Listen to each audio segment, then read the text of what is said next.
Welcome to the West Indian Women Network. I am Priscilla Ramcharan, the founder, originally from Trinidad and currently in the United States. And as you know, I've created this network, number one, because I'm a little nosy. I want to know what our Caribbean people are doing out there. And number two, to create a platform for us to connect and share and support each other. So, of course, my guests are super phenomenal. And we have another super phenomenal guest today, Mr. Keeron Isaac, who will introduce himself further. So, welcome. Tell us about you and your work. Yes, thanks so much for having me. Yes, I am Keeron Isaac, 28 years old from Trinidad. And yeah, I've always, yeah, I love writing. I was joked that, as a child I wasn't the best writer. It's quite ironic to look back and like I could look back at like childhood me and be like, you'd be an author one day, you know? That's pretty interesting. But yeah, I grew up asthmatic, so I think that's how I started going into reading. My mom encouraged me to read Hardy Boys books, Ned Blyton, famous 5, 6, 7, and I think around then my writing will also gradually improve. I think they Oh. definitely would hand in hand. And I was joking that my mom was like in cahoots with my friends' parents because they all bought me books for birthday gifts. So I'm like, hey, whatever happened to radio control cars and trucks? But Not for hey, you, not for you. yeah. I mean, eventually I realized the book weren't so bad and I liked it and my reading improved and my writing improved and there was a part of me that was like, maybe one day I could write my own book. And Mm. the thought just it was there and then it perished. And I actually to flash forward to like right before the pandemic. I'm actually a medical student, which a lot of people are like, but yeah, but like the pandemic affected a lot of people. For me, it affected my scholarship, and around that time, my granddad he passed away. I was home taking care of him, and it was just a lot. Like the pandemic itself was difficult, but I had other things that was difficult outside of the pandemic. Right. So my mom told me to channel it into something I loved, and I was like, what do I love? And then I remember the thought from telling me who wanted to publish a book and that's how Poettree was born. I was like, Ooh. okay, I have this free time. I have all this inspiration. I have ideas. I always wanted to write a book. It was something to look forward to, something to pour into. And one book turned into two books, and then two turned into three, into four. So it was just, I think I will say that like your opportunities don't come when you expect them or like how you'd expect them. But I guess you have to have the discernment to just grab it and be like, okay, this is the time to do it and let's see where it goes. And so far, so good. Absolutely. Well, congratulations to you on all of your accomplishments. My condolences to you. I completely understand loss and missing that factor, but then embracing it to turn it Yeah, into something positive. So that's that's exactly. phenomenal. And to Thank tell you the truth, the amount of guests I've had, most of the stories are, I wasn't really thinking about being an author. And then Right? suddenly, right? Yeah, yeah, But nobody yeah. understands that writing really takes so much dedication and energy to get what's Uh, up here through here and onto the page. yeah, So it does. kudos to you. Thank you. That's fantastic. So medical student, that's amazing. What type of medicine So would I you had think? just finished pre-med and I was gonna go into my MD. I was hoping to, well, I mean, I love a lot of different parts. So there's a part of me, there's pediatrics, I love psychiatry, ophthalmology. So I was like, eventually I would have figured it out. But yeah, I had like a lot of different ideas. But the funny thing is that now when I started writing, I didn't intentionally start writing for children. I thought Oh. that it would be like all encompassing to like different ages, but children ended up being my biggest market. Aw. So I kind of laugh at the fact that I wanted to be a pediatrician and I'm like still interacting with children on a weekly basis because schools invite me to read. Oh, Like I find myself on the ground jumping like a lion. So like little kids, and I'm like, I love it, because I feel like I still have that childlike spirit within me, and that's how I was like, you know what, let's officially do a children's book, which was oh, Reindeer Hour. I wrote it in a session with some authors. I definitely recommend writing sessions to everybody. yes, It was like a group of authors, and they give you like a prompt to write, yes. and it was like, let's say it was March, and I am a Christmas fanatic. So Me my room is still, too. yeah, my room is still decorated in March. I'm like, of course, why not? I So still they have my told me to Santa write, hat on my chair.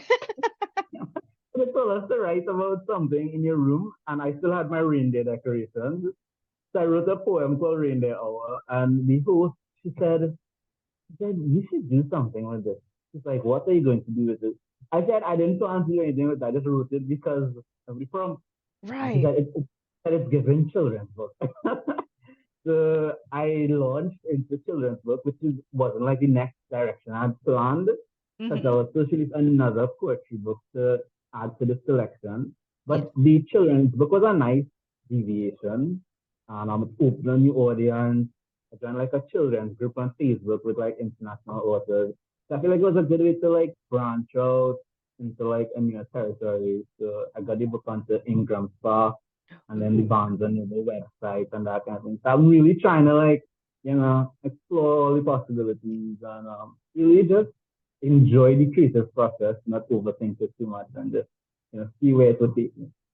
Yeah, Absolutely. And like my mentor says, if you don't try it on, you don't know how it fits. exactly. Exactly. I love that. That's exactly it. Yeah, sometimes Indeed. that's all it takes. You just have to try it. Other times people say they give all the what ifs, like if it wouldn't work out. And of course, I'm guilty of that sometimes. But I think I've also reached the part where I'm like, I'm gonna try it. Like I have to at least try it. If it doesn't work, it doesn't work. But I wouldn't know until I try it. Right. And you could So, even get a story out of it didn't work. yeah, yes, yes, yes, yes. Right. So Yeah, I yeah, can yeah, for sure. completely see you in a pediatric setting. I can see you in a educational setting. Your personality is so jovial. Hold on to Yes, that because yes, I sometimes the do. older you get, you forget about those childhood Christmases and all the Yeah, fun and excitement. So that yeah. I commend you for holding And I on think and, that's what just is, going with the yeah, flow. yeah, thanks. And I think that's why I really love the children's book narrative, because as you said, like these as adults, we tend to be like so serious and like, they're like, All my look at problems. me, I'm more serious than you. It's like a competition to be serious, but I just love that childlike, but and Christmas really brings it out of Yes. us.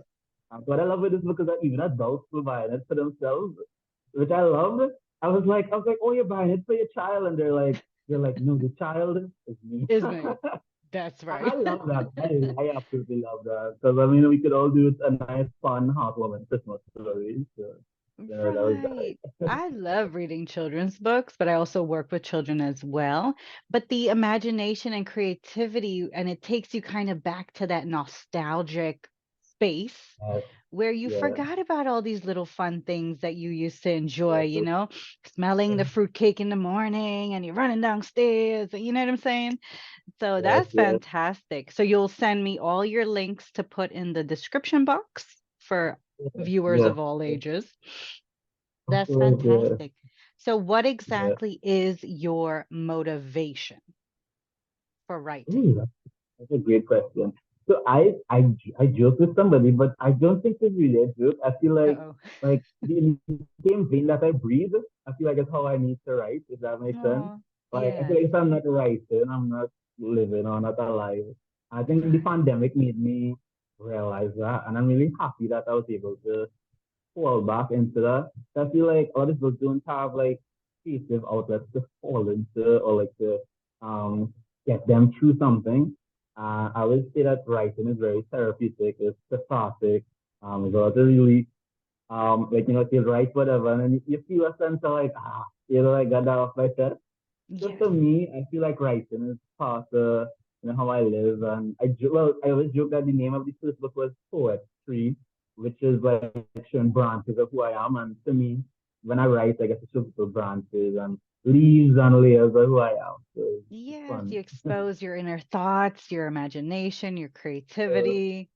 That's yeah, yeah, beautiful. So yeah. my next question for you is a lot of times authors complain, poets complain, they have everything stuck up here, but no time because life is full-time job, family, children. How would you advise finding that niche of time to be consistent and right?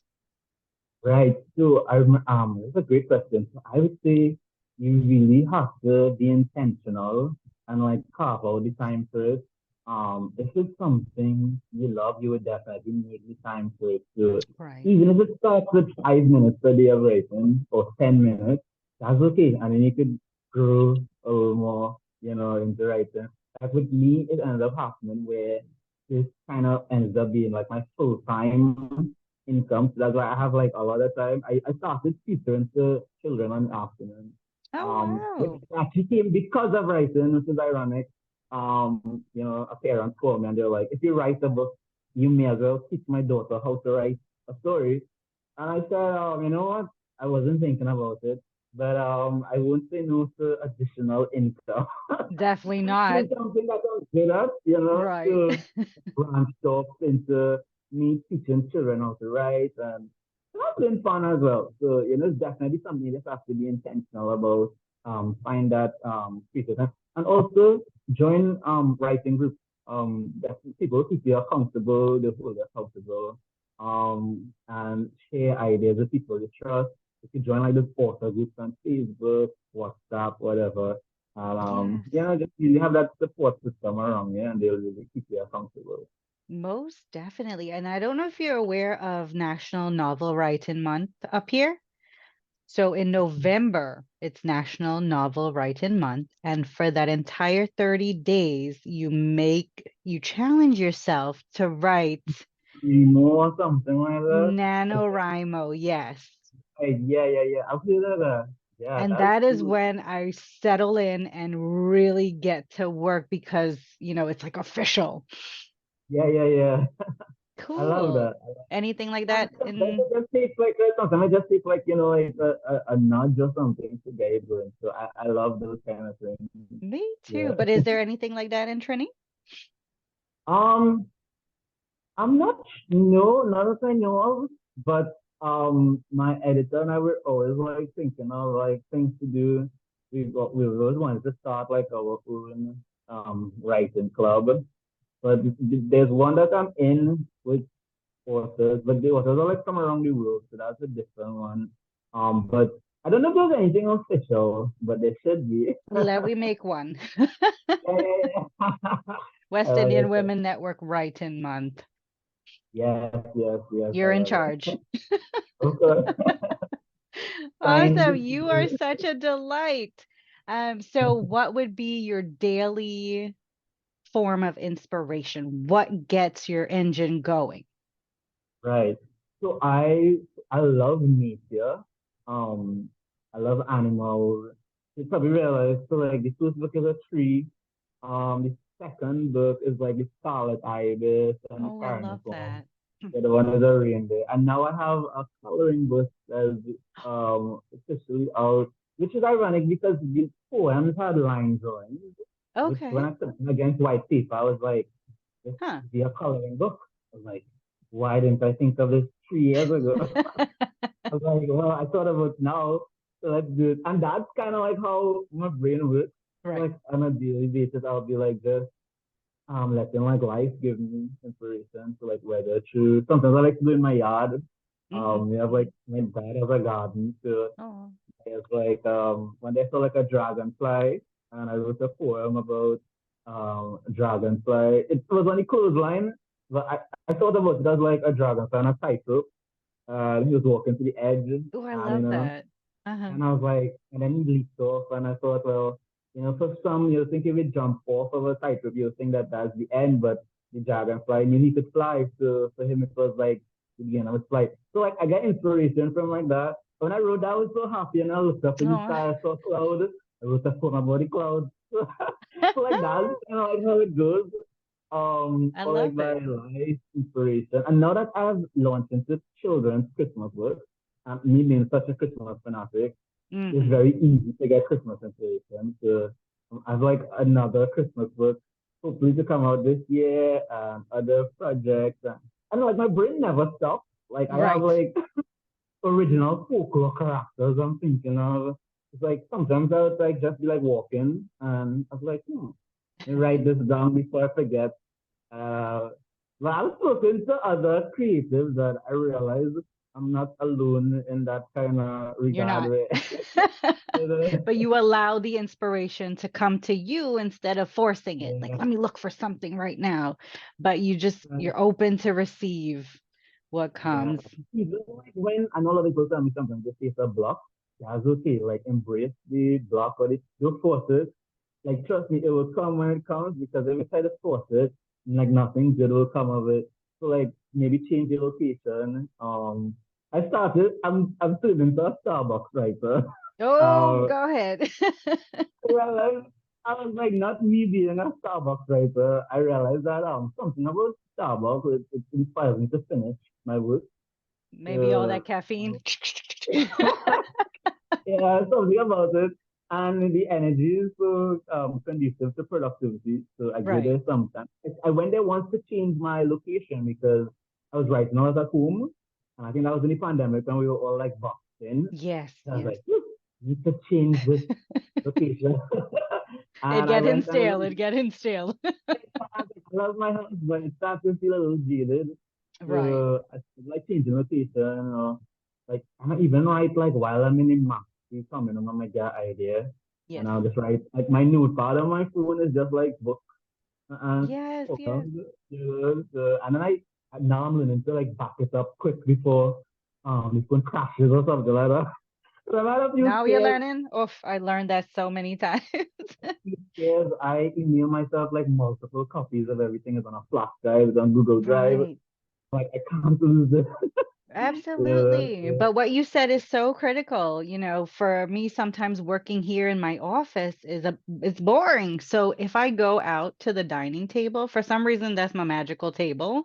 That's where everything yeah, happens. It's insane. yeah, But it's so true, change your scenery, change your location. If you have writer's block, write about it. What are you feeling blocked yeah, about? exactly, exactly. That's And it's funny amazing. because there was a competition for a poem once, and I Uh-huh. couldn't think of anything, and I wrote a poem about how I couldn't think of anything, and I ended up liking it. Like You the poem was see? called, I think I called it Poettzilla because I felt like I was going crazy trying to figure out something, and I was like, you know what, this isn't too bad, and I Right. kind of laughed See? at it, and I was like, well, look at this. Look So at that. you never know what will come out of it. Oh, wow. I look forward to reading your books. I'm all about Christmas too. My NGO, my nonprofit, Project Love Global, is just all about Christmas for the children and Nice. having that childhood, that youth. So there's an idea for you, embracing that Christmas experience. Yes, yes. I love that. We could Yeah. definitely partner for something for Christmas. That's really Ooh, nice. deal. See, now we have like Yeah. three things going on. Yeah. It is such a pleasure to talk to you. Sorry it took so long to find you. I know. So, what would Okay, be a final message for our viewers? definitely keep reading, keep supporting writers. The best way to support them is by buying their books or even requesting it at bookstores, at libraries. Even just sharing their pages with somebody who you think would be interested. That's a great way to support as well. And yeah, just continue spreading the love of literacy. You never really know where it will take someone, especially children. I will say, I remember vividly, I went to school and instead of selling books, I ended up giving some away to children. That's probably one of the most rewarding things I've done. And I know for Oh, a fact that they would remember that forever. And I'm yes. hoping that like one day, maybe they might be an author or a teacher or something. And they'll be like, remember you gave me a book? Oh, I feel yeah. like that should happen. Even if it doesn't, that's okay. The excitement that they had was really rewarding. So yeah, so I just keep love that. promoting literacy and showing that the next generation. You are so right. I still have books that were gifted to me when I was 5, when I was 3. And when you look Uh, back, they're all kind of brown by now. But but you do remember yeah, that moment. You don't forget it at all. yeah. Excellent Uh, message. yes, Well, it thank was you. such a pleasure to have you. And of course, you're welcome to come back. Let us know what you're up to, how we could support you in any way. And Will do. yeah, we'll see you for Christmas for sure. Good, yeah. It was a pleasure, and I'm looking forward to collaborating more. Indeed. We'll say goodbye. Bye. Have a great one.